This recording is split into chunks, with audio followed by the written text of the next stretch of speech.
बोलो जयकारा, बोल मेरे श्री गुरु महाराज, बोलो सतगुरुदेव महाराज जी की जय, बोलो नंद कंदवासी भगवान की जय।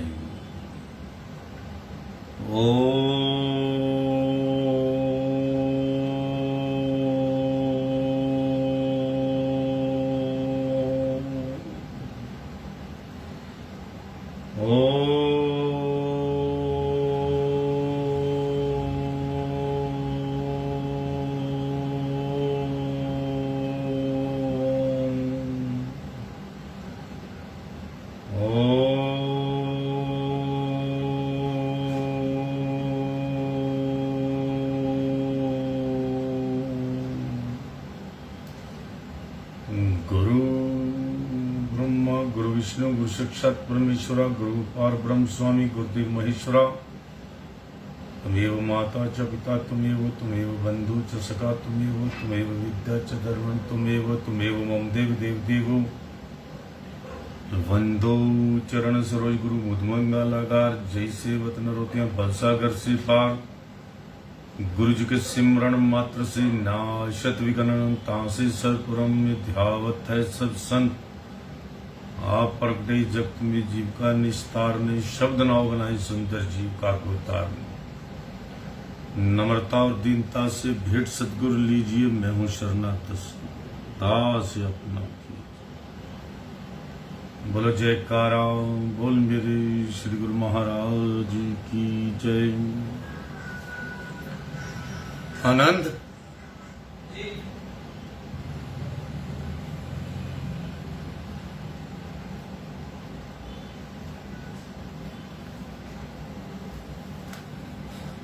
ये दरवाजा बंद कर सकते।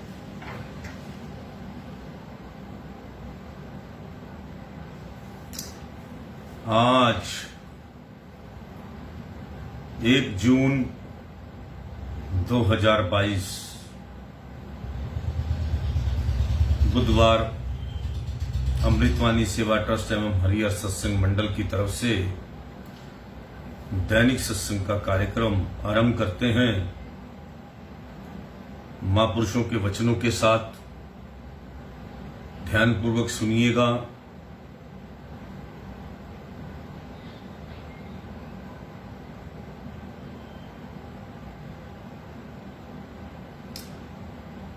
ये सिर है अमानत सतगुरां दी, थां थां ते झुकाया नहीं जांदा।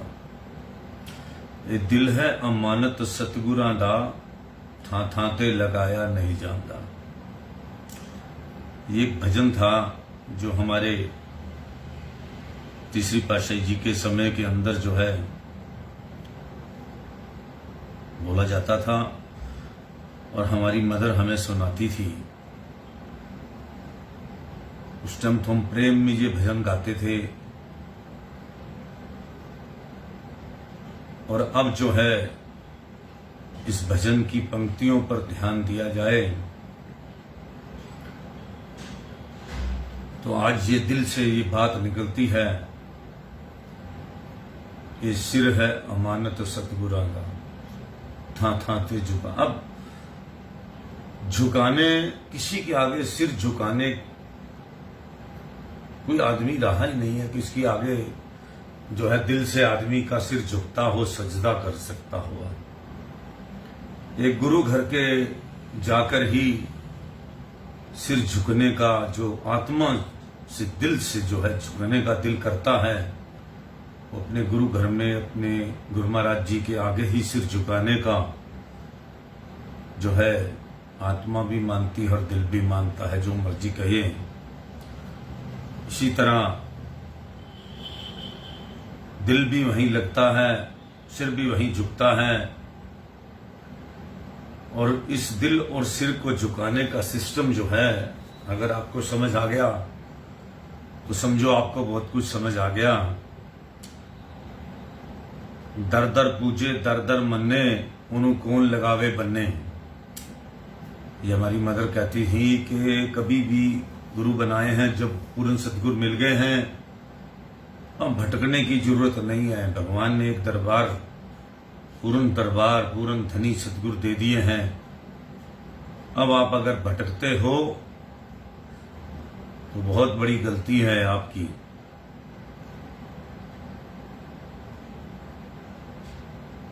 इसलिए जो है इज्जत मान सम्मान सबका करो, लेकिन जो दिल लगाना और सिर झुकाना वो अपने सदगुरु के आगे ही होना चाहिए और कहीं नहीं होना चाहिए। गुरु गोबिंद दोनों खड़े कांके लागू पाए, बलिहारी गुरु आपने जिन्हें रास्ता दियो दिखाए। भगवान को मिलाने वाले हमारे सदगुरु होते हैं और सदगुरु ही भगवान होते हैं। ये तो एक सिस्टम बना आया है। गुरु और शिष्य का जो है सिस्टम ऐसा ही होता है। और जब गुरु चाहते हैं तो दर्शन होकर ही रहते हैं। हजारों उदाहरण हैं, लाखों उदाहरण हैं, जब गुरु जी ने चाहा कि अपनी आत्मा का परमात्मा से साक्षात्कार हो जाए तो 1 मिनट के अंदर वो नेत्र दे दिए हमारे परमहंस जी ने भी जो है दिव्य चक्षु जो हैं 1 मिनट में जब गुरु चाहते हैं, जब तक गुरु नहीं चाहते तब तक जो है हम खाली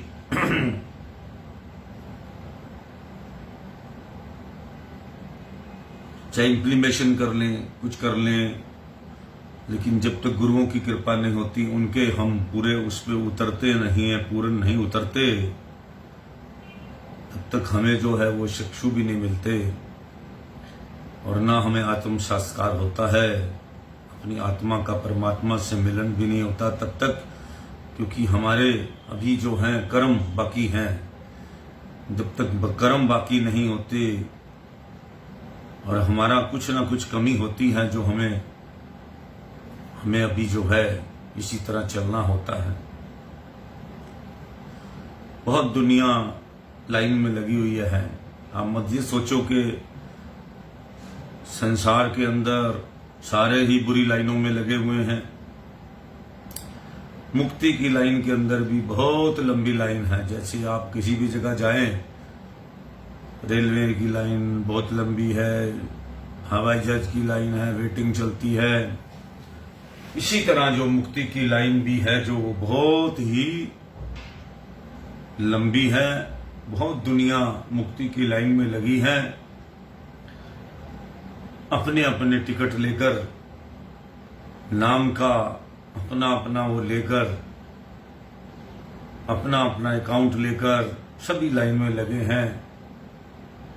और मैंने आपको एक बात पहले भी जो है सत्संग बताया था परमहंस जी का। एक बार परमहंस जी महाराज जी से किसी ने पूछा था कि महाराज मुक्ति चाहने से मिलती है या अपने आप मिल जाती है, कैसे होता है ये? तो परमहंस जी ने उसका जवाब दिया, क्या मेले में जाते हैं, एक घूमने वाला झूला होता है, वो लकड़ी के, उसके ऊपर घोड़ा शेर सब बने होते हैं, उस पे सब बैठे होते हैं और बीच वो चक्के पे घूमती है। और जब जो है वो घूमते रहते हैं, घूमते रहते हैं, घूमते रहते हैं सभी। इसी तरह जब कोई आदमी बीच में चक्कर खाके इन चक्कर में ही परेशान हो जाता है कि मुझे अब ये चक्कर नहीं काटने, मुझे उतारो, तो तब जो है वो झूले वाला रोक कर उस झूले से, उस चक्कर वाले झूले से उस बच्चे को, उसको उतारता है। तो इसी तरह इन संसार के चक्कर में बैठे हैं। किसी को तो मजा आ रहा है और कोई इस मजे से परेशान है कि बस चक्कर ही काटते रहो और तो कोई काम है नहीं। तब वो कहता है कि बस मुझे मुक्ति चाहिए। तो मुक्ति चाहने वाले को ही मुक्ति मिलती है और जो मुक्ति के रास्ते पर चलता है उसी को ही मुक्ति मिलती है। ये मोक्ष जिसको कहते हैं, जन्म मरण से छुटकारा, जिसके लिए हम इस संसार में आए हैं, जिसके लिए हम महापुरुषों की हमें शरण मिली है। ये मनुष्य जन्म जो है मिला है, ये रोज के हम 24,000 कुछ समथिंग जो हैं सांस जो हैं गवा रहे हैं वृथा, इस किस काम के हैं? ये बेसिकली ये जो पूंजी है हमारी, ये सांसों की पूंजी है। इस संसार में रहने के लिए इसका बैटरी कब खत्म हो जाए ये तो आपको नहीं पता। ये तो काउंटिंग चल रही है। किसी दिन आप 24,000 सांस लेते हैं, किसी दिन 25,000 भी लेते हैं, किसी दिन 30,000 भी लेते हैं। ये फिक्स नहीं है। उत्तेजना में सांस ज्यादा होते हैं। जो आदमी विषय भोग करते हैं वो दिन में सांस उसके बहुत ज्यादा, जो आदमी क्रोध करता है उसके सांस बहुत ज्यादा चलते हैं। एक नॉर्मल आदमी के 24,500 700 जो भी सांस हैं एक नॉर्मल इंसान के बताए गए हैं। और जो हमेशा टेंशन में रहता है, जो आदमी क्रोध में रहता है और जो आदमी जो है विषय वासनाओं के चक्कर में रहता है, उसके सांस जो हैं वो डेढ़ा डबल चलते हैं। ज़्यादा भी चलते हैं, बहुत ज़्यादा चलते हैं। तो ये हमारी पूंजी है, ये हमारे हाथ में है, और हमने कैसे ख़त्म करनी है, नाम जप कर ख़त्म करनी है, उसको हमने बढ़ाना है। अगर तो बढ़ाना है तो जैसे हम कोई गेम खेलते हैं उसमें डबल हो जाता है सब कुछ, इसी तरह ये जो है, अगर हम प्रभु का नाम लेते हैं, भगवान का नाम लेते हैं, तो ये सांस जो है बढ़ भी जाते हैं और धीरे धीरे हमारे कंट्रोल में भी आ जाते हैं। तो ये सारी विद्याएं जो हैं महापुरुष सिखाते हैं, हमें सुखी रहने की विद्याएं सिखाते हैं, और हमें इसके लिए कुछ बहुत सारा त्याग भी करना पड़ेगा। इन विद्याओं को सीखने के लिए हमें बहुत त्याग करना पड़ता है। वो त्याग क्या है? ये विषय वासनाएं हैं, ये कामनाएं हैं, ये इंद्रियों के भोग हैं, इनकी हमें थोड़ा त्याग करना पड़ेगा। कंट्रोल, सभी चीजें, काम, क्रोध, लोभ, मोह, अहंकार, कंट्रोल करना पड़ेगा। तब जाके हम एक अपनी मंजिल पे चल सकते हैं। इस संसार को अंदर बहुत लोगों को हम शिक्षा भी दे सकते हैं, समझा भी सकते हैं, और अगर आपको भगवान के रास्ते पर जाने की समझ आ जाए, महापुरुषों से आपने सीखा है, जो महापुरुषों की समझ आ जाए ज्ञान की, तो आप जो है उसको बांटो और लोगों को भी अच्छे रास्ते पर लगाओ कि भाई किसी ना किसी तरीके से एक आदमी किसी भी जगह जाता है तो वो दूसरे को भी कहता है तू भी मेरे साथ चल। जब उसको उसके मार्ग का, उसकी बात की, उसकी वहां आनंद आने लगता है, अलग क्लब जाने वाला होता है, जो क्लब वाला उसको ताश खेलता है, वहां जाके शराब पीता है, ये करता है, दुनिया भर का जो है नशा, खाना पीना सब होता है, उसको आनंद आने लग जाता है, क्योंकि वहां उसकी मन की बातें पूरी पूरी हो रही होती हैं। वो दूसरे को भी खींचता है, भाई वहां का मेंबरशिप ले लो, चलो ये करेंगे, वो करेंगे, वो करेंगे, ये करेंगे। ये है टाइम वेस्ट। लेकिन उस मनमुख आदमी के लिए, जो गुरुमुख आदमी है, उसका तो स्वाद किसी और चीज में है, उसका इंटरेस्ट तो किसी और चीज में है। और मनमुख जो है वो जिधर भी जाएगा वो अपनी इंद्रियों के सुख के लिए जाएगा, इंद्रियों के भोग के लिए जाएगा। और जो है गुरुमुख जो होगा वो वहां जाएगा जहां उसकी आत्मा को जो है खुराक मिलेगी, उसको आत्मिक खुराक मिलेगी। गुरुमुख अपने गुरु घर के अंदर जाएगा और गुरु घर की किताबें पढ़ेगा, गुरु घर का सब कुछ करेगा। और मनमुख जो है उसको वहां मजा आएगा। मजे में दोनों है, लेकिन एक मजा ऐसा है जिस मजे में वो अपना विनाश कर रहा है, अपने परिवार का भी विनाश कर रहा है, अपना भी कर रहा है। और दूसरा आदमी जो है वो हर दुनिया के हर आदमी के लिए, इस संसार का भी भला कर रहा है। जो गुरुमुख है वो इस संसार का भी भला करता है, औरों को भी लगाता है इसी रास्ते पर, और खुद भी चलता है। और सब जगह जहां बैठता है उसके अंदर से एक ही बात निकलती है कि मुझे किसी ना किसी तरीके से अच्छे रास्ते पर, जहां मुझे आनंद आ रहा है उस रास्ते पर मुझे बहुत लोगों को लेके जाना है। उसकी हर बात में एक ही बात निकलती है, किसी तरीके भी कोई मेरे से गलती ना हो और मैं जो है सभी को अपने गुरु घर में ले जाऊं, वहां दर्शन कराऊं, वहां नाम दान ले दूं और ये आदमी जिंदगी भर के लिए सुखी हो जाए। गुरुमुख की सोच तो ये होती है। और मनमुख की सोच जो होती है वो डुबाने वाली सोच होती है। वो अपना साथी बनाता है, रात को लेट आने की, उसको जिसको जल्दी आदत होती है उसको देर से आने की आदत पड़ जाती है, धीरे धीरे धीरे धीरे वो उसकी रंगत में फंस जाता है। संगत की रंगत होती है, और गुरुमुख की संगत वो ऐसी होती है जो आपको लोक और परलोक जो है दोनों सवेला कर देती है। इतना मजा आता है जिसको गुरुमुख की संगत का मजा आने लग गया उसका तो, और जो गुरुमुख है जिसने उस आनंद को ले रखा है, उसके ज्ञान में वो अच्छी तरह समझ चुका है, अपने गुरुओं से सब उसने जो है सब विद्याएं सीख ली हैं, अब उसको आनंद आने लग गया है। उस विद्या पर जो है वो अपना एक्टिव है, उसको दवाई जेब में ही रखता, दवाई खाता है, नाम जपता है। वो ये नहीं कि उसने नाम को संभाल के रखा हुआ है। कई लोग तो नाम लेने के बाद उससे पूछो कई सालों बाद कि तुम्हें नाम याद है, तो उसको अपने गुरु मंत्र का भी पता नहीं होता कि हमारा गुरु मंत्र क्या था, हमारे गुरु कौन थे। बस क्योंकि उसने उस रास्ते पर गया ही नहीं। इसलिए महापुरुष जो है संसार में आकर पूरी दुनिया को किसी ना किसी तरीके चेताते हैं।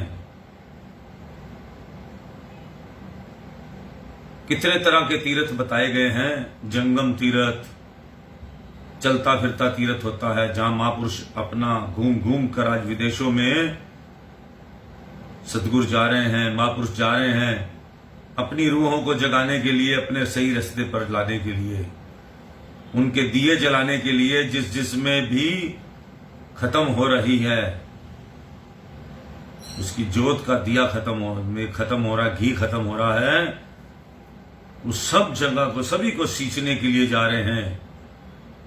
आज देश विदेश के अंदर जितनी भी रूहें हैं, आज जाकर हमारे गुरु महाराज जी ने सभी विदेशों में कितने देशों की यात्रा कर कर, इस उम्र के अंदर किसी की हिम्मत नहीं होती, इस उम्र के अंदर डॉक्टर भी कह देते हैं कि ये तो भाई आराम करने की उम्र है।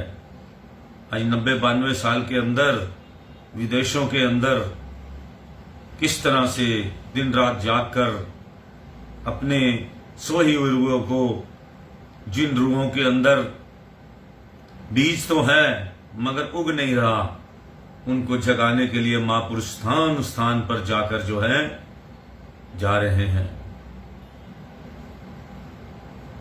तो ये होता है महापुरुष जब चलते फिरते सब जगह जाते हैं तो इसको जंगम तीर्थ कहते हैं। एक जगह होती है, एक महापुरुषों ने बताया है कि तीर्थ होता है जिसमें जहां महापुरुष उस स्थान को बनाते हैं और वहां पर लोग जो हैं आकर अपना सरोवर बनाते हैं, अपना मंदिर बनाते हैं, और वहां पर लोग आकर उस तीर्थ के अंदर मथा टेकते हैं। एक वो तीर्थ होता है। तो इस तरह करके जो है महापुरुषों ने अपने सिस्टम से, इजी सिस्टम से, और कलयुग के अंदर तो खास तौर पर बहुत आसान वाले सिस्टम से सबको जो है इस तरफ जो है इस रास्ता दिखाते हैं, ऐसा कि जिसमें कलयुग के जीव जो हैं बहुत थोड़े में ही अपना प्रभु का सिमरन करके और मालिक को पा सकें और इस कलयुग के जो है बंधन से मुक्त हो सकें और अपना जो है इसको मुक्ति पा सकें। नहीं तो आगे क्या है, नो इफ है ना बट है, ना किंतु है, ना परंतु है। महापुरुष एक बात ही सीधी बात कह देते हैं कि या तो भगवान के रास्ते पर चलो और या 84 लाख जोनियां। कई लोग कहते हैं आगे किसने देखा, देखो ना, जिसने देखना वो आगे देख सकता है। वो देखिए प्रैक्टिकल इस संसार में रहकर 84 लाख जोनियां है कि नहीं, नभचर जलचर हर तरह के जो हैं, हर जगह पे जो है कितना जीव जो है उत्पन्न होता है, इतनी तरह के विभिन्न प्रकार के जीव उत्पन्न होते हैं। ये सब जोनियां हैं जो 84 लाख जोनियां भोग रहे हैं समुन्द्र के अंदर। इतनी दुनिया भर के जीव जंतु हैं, इस पृथ्वी पर कितने जीव जंतु हैं, इस भूमि पर कितने नाव रेंगने वाले हैं, इस हवा के अंदर भी रहने वाले कितने जीव जंतु हैं जो उड़ते हैं, जो पूरा सिस्टम जो है, हर कोई ऐसी जगह नहीं है जहां पे जीव ना हो। ये क्या है? सब 84 लाख जोनियां। जंगलों में जाओ तो आपको वहां भी जीव मिलेंगे। ये सब कुदरत के, ये सब हमारे ये जोनियां हैं, ये जीव हैं, इनके अंदर भी परमात्मा है, मगर कर्मों के हिसाब से ये अपना जीवन भोग रहे हैं और सब खुश हैं क्योंकि परमात्मा ने नहीं दिया इनको कुछ भी। इन्होंने खुद मांगा कि हमें तो ऐसे बनना है, भगवान के आगे प्रस्ताव रखा कि हमें तो ऐसे बनना है। उन्होंने ऐसे कर्म किए, उन्होंने ऐसे ख्याल उठाए, उन्होंने मुक्ति का ख्याल उठाया नहीं।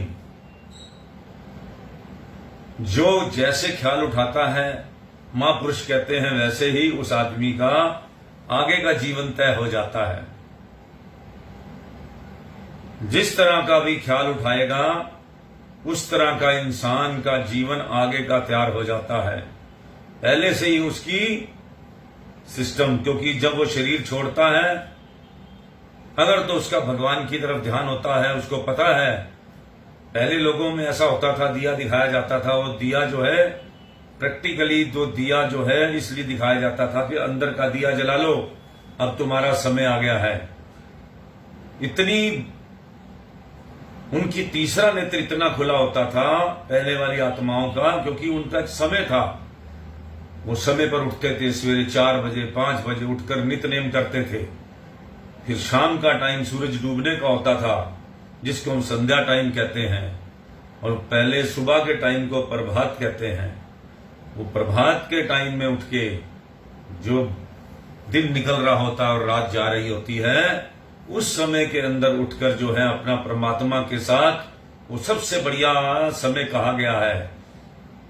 और उस समय अंदर जो भगवान से अपनी प्रीति जोड़ता, अपना नाता उसका बहुत जल्दी जुड़ जाता है, क्योंकि उस टाइम परमात्मा खुद सबको देख रहे होते हैं और आशीर्वाद दे रहे होते हैं। जो सुबह प्रभात के समय सूरज निकलने से पहले जब चंद्रमा जा रहे होते हैं, सूरज आ रहा होता है, उस समय जो है हल्की हल्की रात होती है, जाने और आने का कार्यक्रम होता है। उस समय प्रभात के समय जिसको जो हमारे इतनी बीमारियां दूर होती हैं उस टाइम उठने से, जो प्रभात के समय उठते हैं, और जो बहुत देर से उठते हैं उनके शरीर को आप देख लीजिए कमियां कितनी मिलेंगी। और जो प्रभात के समय उठने वाले हैं उनके शरीर को देख लीजिए, चाहे वो सुबह मंडी में जाते क्यों ना हो अपनी सब्जी लेने के लिए, भगवान का नाम चाहे ना लें, तब भी उनको आत्मबल मिलता ज्यादा होता है उसके अंदर। लेट उठने वालों का आत्मबल इतना कमजोर होता है, मगर सुबह उठने वालों का आत्मबल बहुत मजबूत होता है। सारा दिन वो फ्रेश रहते हैं, क्योंकि उनको उठ के वो अपने परमात्मा से, उनको जिस टाइम परमात्मा जो है वो अपनी ताकत बांट रहा होता है, और हम लोग जो हैं सो रहे होते हैं।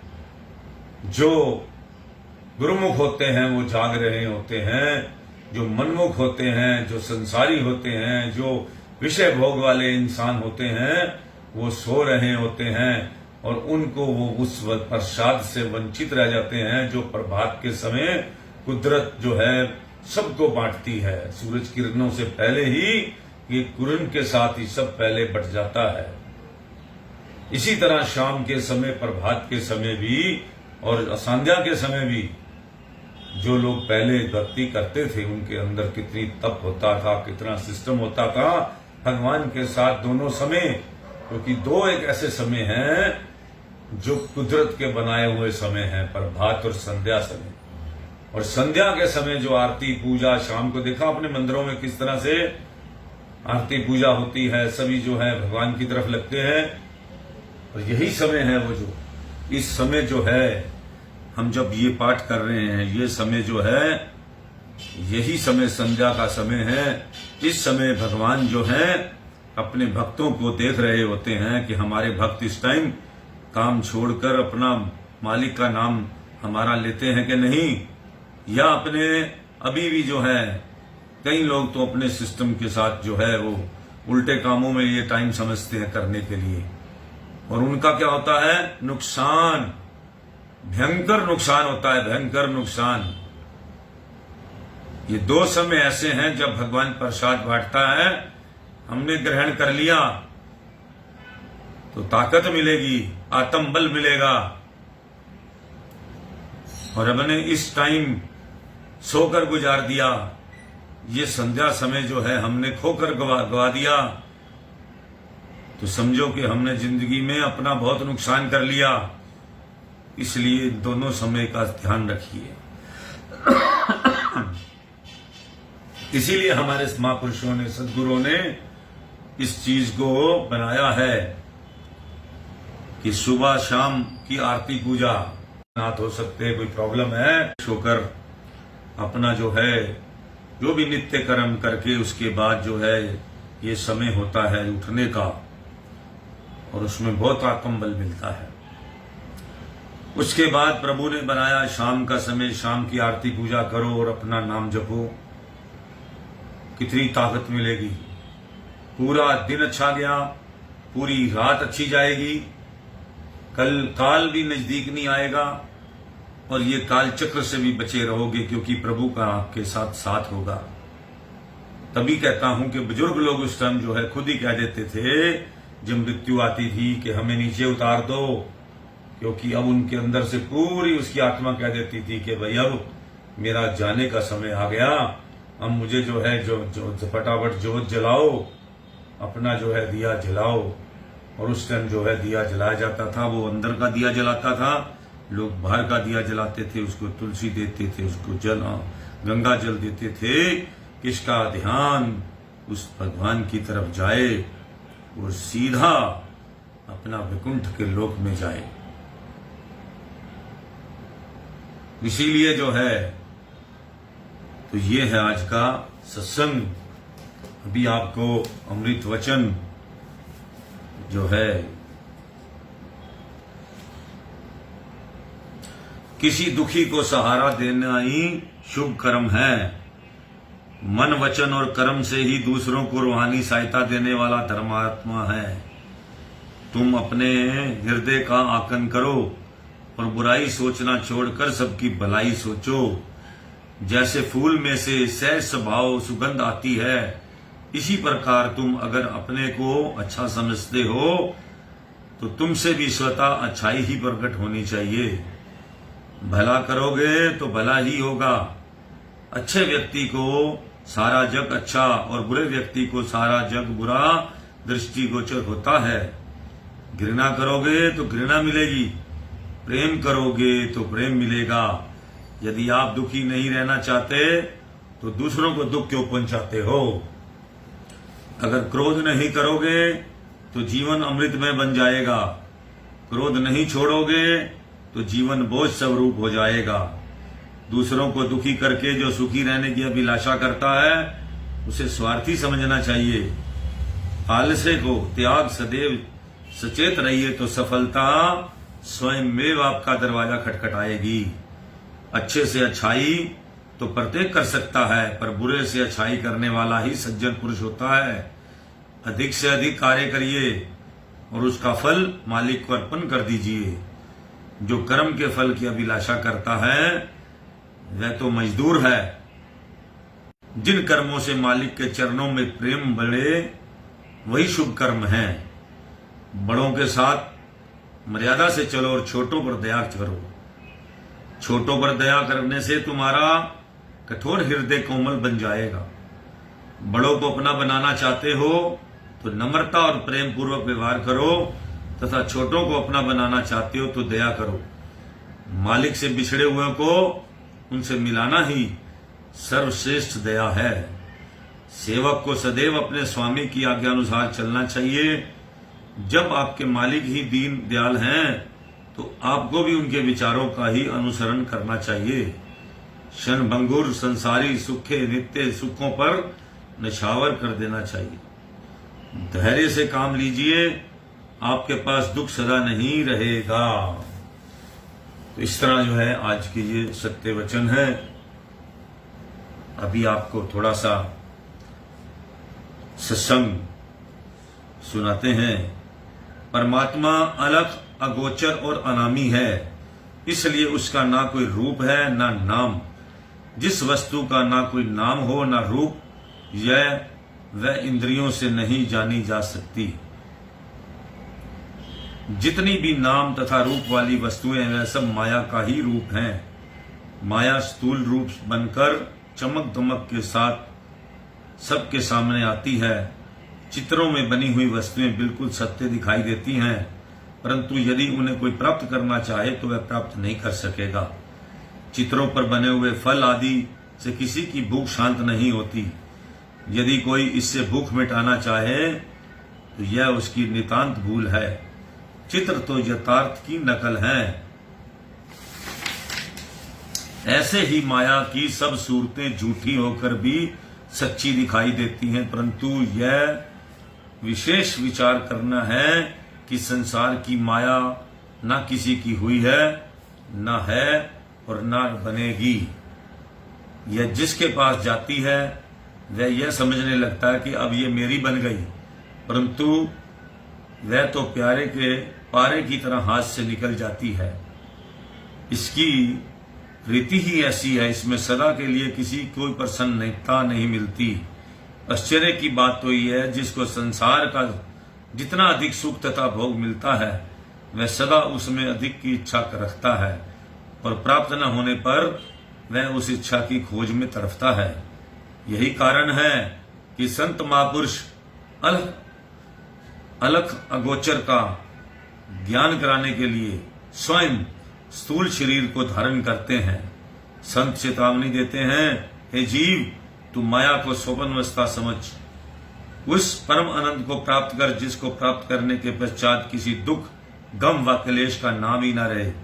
उस आनंद को प्राप्त करने के बाद फिर किसी भी इंद्रिय सुख की चाह ना होगी। संत महापुरुष स्वयं इस आनंद के दाता होते हैं और इसी आनंद को प्राप्त करने की युक्ति बताते हैं। बोल जयकारा, बोल मेरी श्री गुरु महाराज जी की जय। आज का सत्संग हम यही समाप्त करते हैं। इसको आगे भी शेयर करो और शेयर करो, किसी का भला हो जाए। आप ये मत सोचो कि शायद ये सुनेगा नहीं, पढ़ेगा नहीं। आप भेजो, आप अपना कर्म बनाओ, सभी को शेयर करें। आगे से आगे आप अपना कर्म बनाइए, बाकी का मालिक अपने आप देखेगा। जो इसको अपने आप ही मालिक ने जिसको सुनाना है वो अपने आप सुनेगा। आप अपना कर्म करो, आप सबको शेयर करो। एक सोर्स मिला हुआ है कि सभी को जो है अच्छी चीज भेजने का, तो आप सत्संग को भी सभी जगह भेजो और खुद भी बार बार इस सत्संग को सुनो, क्योंकि ये मेरा अपना सत्संग नहीं है।